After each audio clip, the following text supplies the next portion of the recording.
Assalamualaikum warahmatullahi wabarakatuh. Halo Sobat Himafis. Selamat datang di OSEF Himafis, obrolan seputar fisika.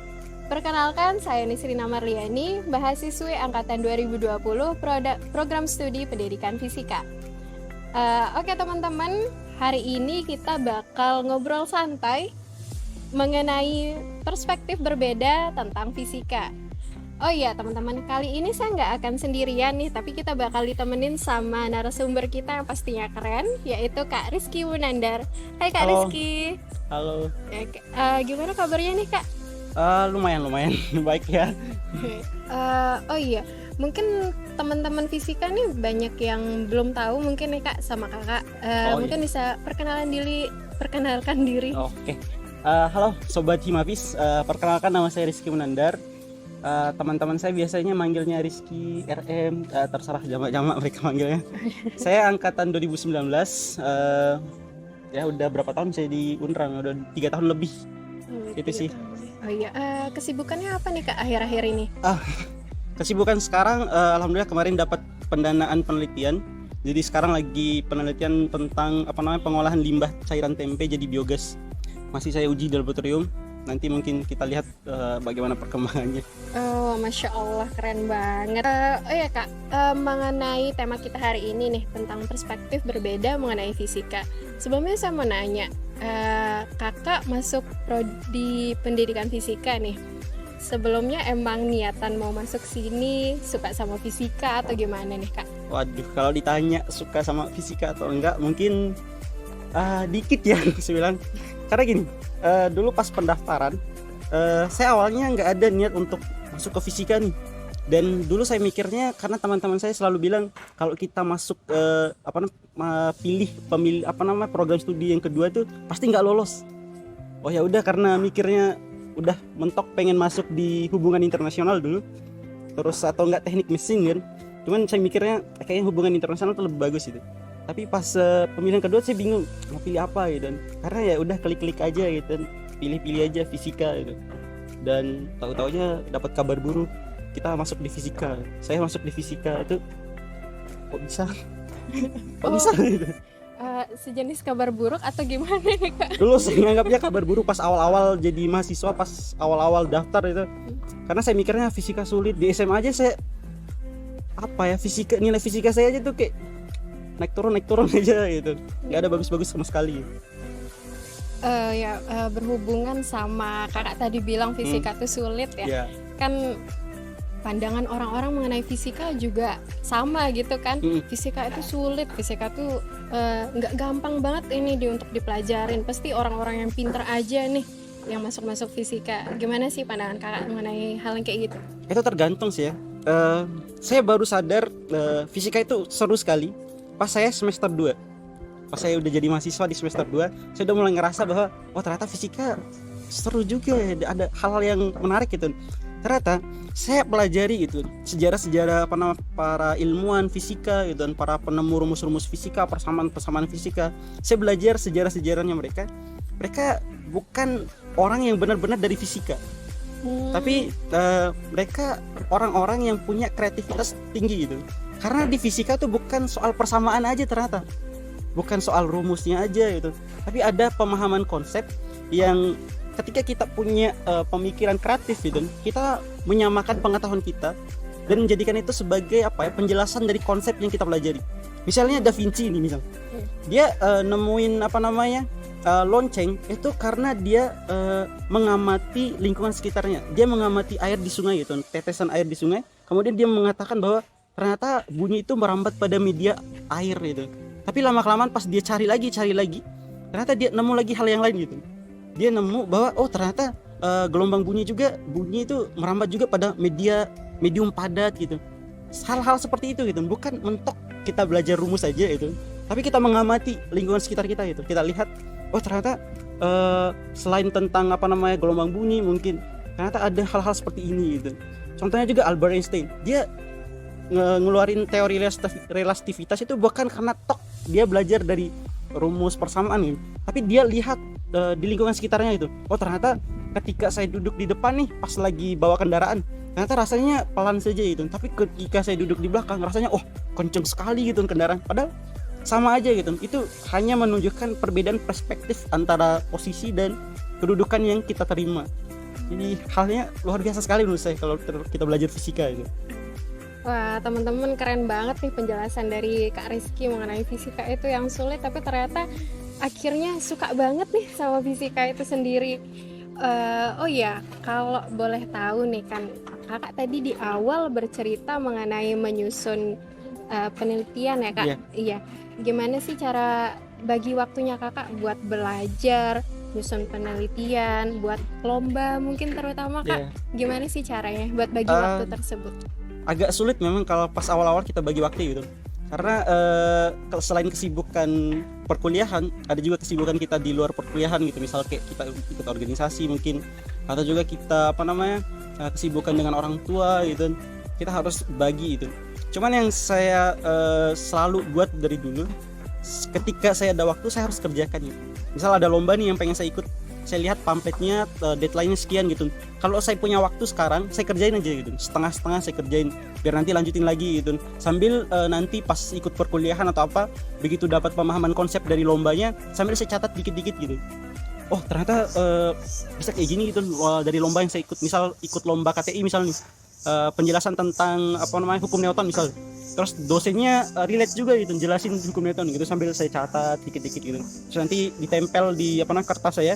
Saya kan kemana-mana biasa saya bawa kertas kecil, notebook ya kalau bahasanya.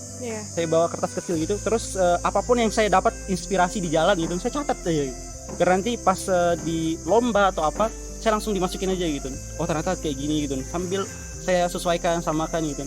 Terus kalau ada tugas misal, juga kalau memang nggak sempet dikerjain hari ini, ya saya undur beberapa gitu. Tapi nggak selalu saya undur sampai berhari-hari gitu. Cukup sekian jam saja saya atur lagi, saya kerjain lombanya gitu. Terus kalau ada penelitian misal kayak nyusun proposal, laporan penelitian gitu, sambil saya catat dikit-dikit aja dulu gitu. Catat dikit-dikit, terus itu nanti baru kalau memang ada waktu baru dimasukin ke laptop, diketik, disusun rapi gitu, sedikit demi sedikit aja gitu. Karena saya senang sekali gitu, orang-orang mahasiswa selalu kayak susah sekali untuk atur waktu gitu, ribet gini-gini gitu, sibuk mata kuliah gini, tugasnya banyak gitu. Itu kayak itu seperti alasan yang membuat kita selalu menunda-nunda gitu. Jadi semakin kita banyak mengeluh gini misal, semakin kita keluarin kata-kata tugasnya banyak sekali gitu, itu udah membuang waktu kita sekian menit gitu. Coba waktu tadi kita pas mengeluh itu kita kerjain sesuatu gitu, pasti bakalan kayak ngerasa iya ya, tugasnya ini nggak terlalu banyak gitu. Kalau kita dikerjain pasti selesai juga gitu. Nggak ada sih tugas yang rumit gitu. Kalau kita belajar itu pasti dia selesai gitu. Ya kayak gitu gitu. Jangan terlalu banyak mengeluh gitu. Seolah-olah menjadi mahasiswa tuh hal yang ribet gitu, hal yang membuat kita selalu merasa paling sibuk sekali gitu. Ada yang lebih sibuk lagi dari diri kita gitu. Misal orang tua kita nih, saya selalu lihat bapak saya, beliau setiap pulang kerja nggak pernah beliau bilang capek sekali sih kerja gini. Beliau pulang kerja tuh sambil senyum gitu, terus tanya ke kita, kalian kesibukannya apa sekarang gitu. Tadi kesibukan gini, semangat dah gitu. Nanti kalau susah di situ tanya aja ke temennya kayak gini gitu. Kalau nggak paham PR di sekolah misalnya, nggak paham sih pak, PR di sekolah nih, coba dilihat sama bapak saya, walaupun bapak saya nggak paham apa-apa, tapi dia jelasin gitu, kasih tahu gitu caranya belajar kayak gini gitu, bagi waktunya kayak gini, kerjain aja gitu, kerjain dikit demi sedikit gitu, nggak usah mengeluh, nggak usah bilang ke teman, cerita ke teman, kenapa sih kita nih selalu dikasih tugas aja gitu. Semakin kita saling bagi keluh kesah kita, semakin waktu kita terbuang gitu. Semakin teman-teman kita juga kayak ngerasa iya ya, kok banyak sekali dosen ini kasih tugas-tugas aja gitu. Dan selalu kita bilang jadinya salah satu sama lain tuh bukannya saling support gitu, saling jadi support system gitu. Malah jadi beban juga itu. Jadi makin banyak mengeluh, makin saling membagi, sharing keluh kesahnya, jadinya nggak kerjain juga jadi kayak gitu kalau menurut saya. Oh iya nih kak, kan selama kakak belajar nih, ada nggak yang paling banget memotivasi kakak nih buat belajar itu sendiri? Kalau ditanya motivasi terbesar saya, pasti saya kembali ke orang tua saya gitu. Saya punya orang tua yang alhamdulillah mereka selalu ngajarin kebaikan kepada saya. Alhamdulillah sekali, saya bersyukur sekali gitu. bapak saya selalu bilang gitu, kalau kamu nggak belajar kamu bakalan jadi orang bodoh gitu. Kalau kamu bodoh gimana kamu mau jadi orang yang bermanfaat gitu. Sedangkan impian saya nih, saya pengen jadi orang yang bermanfaat sesuai dengan sabdanya Rasul nih. Orang tidak sebaik-baiknya orang adalah orang yang bermanfaat bagi orang lain gitu. Iya. Begitu juga firman-Nya Allah gitu. Allah selalu bilang kalau suatu kaum ingin berubah, maka harus mereka sendiri yang merubah kaumnya mereka sendiri. Jadi saya merasa di negara kita ini gitu, selain negara kita masih kurang dalam hal pendidikan segala macamnya, saya juga pengen tanam suatu perspektif pada remaja kita. Tanam perspektif yang membuat mereka bisa mengerjakan sesuatu itu tanpa keluh kesah itu. Karena banyak hal sekali gitu, banyak teman-teman saya nih yang saya bilang mereka nggak siap jadi orang dewasa. Karena karena mereka nggak tahu tujuan hidupnya mereka ngapain gitu. Saya masuk fisika nanti masa jadi guru. Mereka bertanya lagi gitu, kok bisa mereka bertanya padahal memang udah masuk pendidikan fisika nih, toh pasti jadi guru gitu, masa jadi pegawai bank, kan nggak relate sama apa yang mereka pelajari gitu. Akan lebih bagus rasanya ilmu yang kita dapat nih, udah 4 tahun kita belajar, ilmu yang kita dapat, kita kerjanya nanti, lulusnya nanti itu di bidang yang kita pelajari itu gitu. Bukan jadi pegawai bank itu, ya terserah memang kalau memang punya perspektif lain gitu, tapi akan lebih bagus lagi rasanya gitu. Karena kita lihat sekali gitu, di negara kita nih banyak orang yang punya bidang yang yang dalam hal pendidikan misal atau dalam hal apapun punya bidangnya, tapi kerjanya nanti, lulusnya nanti itu nggak kerja di bidangnya gitu. Sehingga yang membuat kita juga sulit mungkin jadi negara maju karena itu gitu. Karena orang-orang yang misal petinggi-petinggi atau yang jadi menteri atau apa tuh, itu mereka bukan orang yang asli dari misal menteri pendidikan nih, kita singgung dikit menteri pendidikan itu. Beliau bukan orang pendidikan gitu, tapi jadi menteri pendidikan. Karena dilihat pengalamannya gitu, kinerjanya bagus gitu. Tapi kalau dia tahu permasalahan pokok, permasalahan inti dari pendidikan itu, pasti dia bakalan bilang, oh ternyata pendidikan sulit sekali gitu. Bukan seperti orang-orang bilang gitu. Saya selalu lihat teman-teman saya selalu berkomentar tentang pendidikan misal, karena saya orang pendidikan gitu. Teman saya yang non pendidikan, mereka berkomentar tentang pendidikan gitu. Apa sih jadi guru gitu, paling yang cuman ngajarin orang bentar gitu, terus nanti orangnya bakal jadi hal yang lain segala macam gitu, terus tanam perspektif yang lain gitu. Buruknya pendidikan Indonesia adalah gurunya gitu. Mereka selalu bilang kayak gitu. Padahal kalau mereka paham gitu, masuk di dunia pendidikan misal ngerjain RPP aja tuh mikirnya kita masya Allah sekali gitu, lama sekali gitu. Saya dulu aja mikirnya apa sih pendidikan gitu, mudah lah pendidikan gitu. Karena orang tua saya backgroundnya itu orang pendidikan semua gitu, mereka guru semua gitu. Apa sih jadi guru gitu, saya bilang ke bapak saya paling gini gitu. Tapi beliau senyum aja gitu. Tapi begitu saya jadi orang pendidikan sekarang, baru saya ngerasain salah perspektif saya nih. Kalau semakin saya bilang guru itu mudah segala macam gini-gini, ternyata salah gitu. Ternyata nyusun silabus itu susah, nyusun RPP itu susah, buat metode pembelajaran itu susah, buat model pembelajaran itu susah gitu. Karena saya lihat sekali gitu, kemarin pas saya penelitian misal, saya harus menyesuaikan model pembelajaran yang saya pakai terhadap situasi dan keadaan di sekolah itu. Kalau saya pakai metode pembelajaran yang yang memerlukan alat-alat yang bagus gitu, otomatis saya harus penelitian di sekolah yang maju gitu, di sekolah kota gitu. Tapi kalau saya mau kembangin pendidikan yang ada di luar kota, di daerah-daerah pelosok gitu, otomatis saya harus menyesuaikan lagi model pembelajaran yang tadinya butuh alat banyak, butuh gini-gini gitu, butuh perlengkapan yang bagus, yang mantap gitu. Tapi begitu saya datang ke sekolah dengan fasilitas yang kurang, saya harus sesuaiin lagi gitu. Jadi harus berpikir lagi gimana cara saya untuk memanfaatkan yang ada di sekitar saya untuk jadi model pembelajaran yang saya pakai, metode pembelajaran yang saya pakai, pendekatan yang saya pakai itu semakin saya belajar pendidikan itu semakin saya ngerasa capek jadi orang pendidikan. Saya kira mudah, cuman datang ngajar kasih tugas, saya kira mudah semudah itu gitu. Ternyata ketika kita nyusun metode pembelajaran gitu, kita harus nyusun metode pembelajaran yang memenuhi C1 sampai C6 gitu. Harus memenuhi pengetahuannya mereka, analisisnya mereka, daya ingatnya mereka, keterampilannya mereka, harus menampung itu semua gitu. Sedangkan saya dulu mikirnya ya udah kita belajar aja gitu. Yang penting kita paham fisika itu apa, paham biologi itu apa, paham senyawa-senyawa itu apa di kimia gitu. Saya kira mikir gitu. Ternyata guru-guru kita pusingnya minta ampun gitu. Mereka harus nyusun soal yang hot gitu, yang harus mengembangkan yang harus mengembangkan tujuan pembelajaran gitu, keterampilan yang harus kita capai gitu. Dan saya baru ngerasa sekarang gitu, wah menyesal saya dulu ngolok-ngolok orang pendidikan gitu. Misalnya untuk minta amu sekali gitu, kayak gitu. Ya, Masya Allah. Oh ya Kak, selama 3,5 tahun ya? Ya udah 3,5 tahun ya 3,5 tahun di ya. program studi pendidikan fisika nih Kak. Hal luar biasa apa nih yang Kakak rasain selama berkuliah itu? Oke. Banyak sekali ya saya merasa hal-hal luar biasa yang saya dapat gitu, yang alhamdulillah Allah titipkan kepada saya gitu, tentang hal-hal yang mungkin selama ini harus saya bersyukur gitu. Saya dulu selalu mikir bahwa pas kuliah tuh ya udah gitu, kuliah cuma sekedar kuliah aja, kuliah pulang gitu aja, karena bukan jurusan yang saya mau gitu, fisika dulu. Tapi begitu saya dalami pembelajaran fisika gitu, belajar rumus, persamaan segala macamnya, ternyata semakin saya menyadari gitu bahwa keesaan Tuhan itu luar biasa sekali. Semakin kita belajar fisika nih, semakin kita memahami konsep fisika itu, semakin kita percaya bahwa Tuhan itu ada. Itu yang pertama. Jadi saya bersyukur sekali masuk di fisika, sehingga ada nilai religius dalam diri saya itu semakin meningkat gitu. Semakin saya mempercayai ketuhanan gitu, semakin saya percaya tentang Al-Quran segala macam itu, penjelasan yang dulu mungkin kayak masih belum masuk banget di otak saya. Tapi begitu saya masuk di fisika, saya pelajari fisika, konsepnya, persamaannya, semakin saya melihat bahwa oh ternyata semakin kita belajar fisika itu semakin kita menjelaskan tentang Tuhan itu kayak gimana sih gitu. Kalau ada orang nanya, emang ada Tuhan gitu, wah berarti dia gak paham tentang fisika gitu. Karena itu yang saya pikir.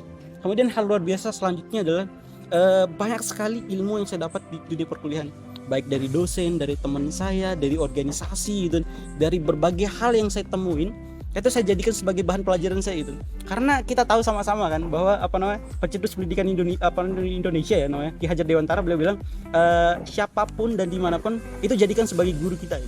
Dan saya berusaha untuk itu.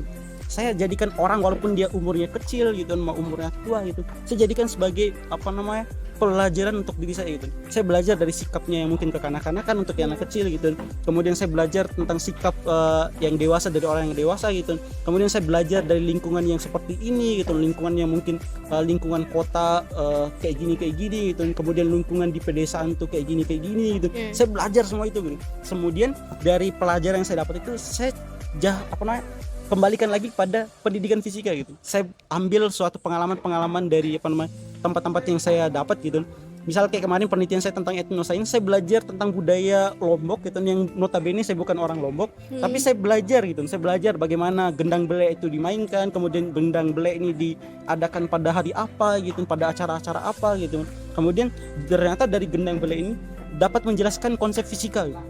Wah, kok bisa gitu, saya pikir gitu. Ternyata budaya yang kita pelajari di tempat-tempat yang baru kita datangin itu bisa kita manfaatkan sebagai bahan pembelajaran kita gitu. Ya, makanya kemarin tuh banyak sekali yang dosen yang tertarik dengan penelitian saya itu, sampai ada dosen yang bilang, ayo pembimbing penelitiannya itu sama saya aja katanya. Wah, mohon maaf Pak, saya udah dapat dosen ini gitu sudah. Kemudian hal-hal lain seperti mungkin prestasi dari lomba-lomba gitu, yang mungkin bisa menambah pengalaman saya gitu. Karena saya dulu mikirnya buat apa sih nambah pengalaman, nambah aja pengetahuan gitu. Tapi baru saya sadar sekarang itu bahwa pengetahuan yang saya dapat dari hal-hal kemarin, dari pencapaian yang saya dapat itu ternyata dari pengalaman saya gitu. Misal kayak lomba esai, misal saya menjelaskan tentang sesuatu itu ternyata berdasarkan pengalaman saya gitu. Kalau minim pengalaman gimana saya mau jelasin dari esai itu. Kemudian misal kayak karya tulis dari buku-buku saya, misalnya kemarin kayak yang alhamdulillah dapat bestseller juga versi majalah lokal itu, dari buku-buku yang saya saya jelaskan dari setiap pembahasan bab-bab dari buku itu menjelaskan dari pengalaman yang saya rasakan gitu, yang saya alami gitu, kemudian saya jelaskan gitu. Dan ternyata pengalaman saya juga relate dengan pengalaman teman-teman saya yang lain gitu, yang pembaca buku saya semakin, sehingga orang ketika baca buku saya itu kayak ngerasa, oh iya ya, kok banyak saya mengeluh sekali gitu. Oh ternyata mereka juga banyak yang mengeluh gitu. Saya kira saya aja dulu yang suka mengeluh gitu. Terus ada juga yang galau putus cinta gitu loh. Ternyata mereka juga ngerasain galau gitu. Saya kira saya aja yang galau gitu. Terus ada juga yang ngerasa galau hidup mandiri gitu. Saya kira saya sendiri aja yang yang galau hidup mandiri, yang hidup di tanah rantau gitu. Ternyata ada juga teman saya juga yang ngerasain hal yang sama gitu, yang susah cari uang kayak gimana, yang gimana cara bagi uang biar uang ini bertahan sampai 1 bulan gitu, sampai tunggu kiriman yang datang lagi gitu. Itu ternyata yang saya rasain itu teman-teman saya juga rasain gitu. Dan sekaligus dari buku-buku yang saya buat itu menjelaskan gitu bahwa ada bentuk hal yang sederhana sebenarnya yang perlu banget kita syukuri, Iya. tapi kita abaikan itu gitu. Kita luput dari hal sederhana itu yang sebenarnya kecil sekali dia, tapi memberikan manfaat yang kalau kita senantiasa bersyukur tuh kayak kita ngerasa hidup kita nih kayak biasa-biasa aja gitu, nggak ada yang terlalu berat-berat banget gitu, nggak ada yang terlalu mudah-mudah banget itu, ya seimbang lah antara berat dengan yang mudahnya gitu, kayak gitu. Kemudian pengalaman-pengalaman kayak sempat keluar negeri segala macam itu, ya alhamdulillah juga gitu. Oh, Dan keren. ya, gitu. Dan dulu juga saya mikirnya buat apa sih keluar negeri gitu, buang-buang waktu, buang-buang uang gitu, buang-buang waktu buat apa, kita mau lihat apa gitu. Loh, toh Indonesia lebih bagus lagi dari negara lain gitu.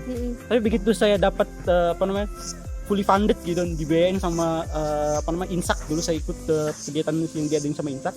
Itu pas saya dibiayain penuh, ternyata enak juga gitu, dibiayain kita kita jalan-jalan ke luar negeri tapi sambil dibayar juga gitu, dikasih uang juga gitu. Wah, enak juga gitu. Terus ngadain proyek kemanusiaan gitu, yang tentu kalau kita lihat gitu ternyata banyak sekali gitu hal-hal yang mungkin bisa kita syukuri gitu dari proyek-proyek kemanusiaan yang saya buat kemarin tuh. Banyak sekali orang-orang yang terbantu gitu, dan ketika mereka bilang terima kasih ke saya, Ya. itu kayak ada sentuhan halus dalam hati saya. Itu kayak bilang, lihat Ki, perjuanganmu gitu, kayak gitu gitu. Dan saya kayak ngerasa wah ternyata nggak sia-sia saya buat project jauh-jauh gitu, saya buat project banyak-banyak gitu. Dan ketika ada orang yang terima kasih dan segala macamnya, wah rasanya kayak tersentuh sekali hati saya gitu. Wow, Masya Allah, keren banget nih teman-teman Himafis semua penjelasan dari narasumber kita Kak Rizky Munandar. Oh iya, mohon maaf nih Kak, karena kita juga durasi waktu Yeah. nih Kak. Oke. Oke, mungkin kita cukupkan sampai di sini dulu ya Oke. Kak. Makasih banyak Kak Siap. udah hadir di sini, udah sempatin waktunya juga Yeah. buat ngobrol sama saya. Iya. Ya, buat teman-teman Himafis semua, kita ketemu lagi di video selanjutnya. Bye bye.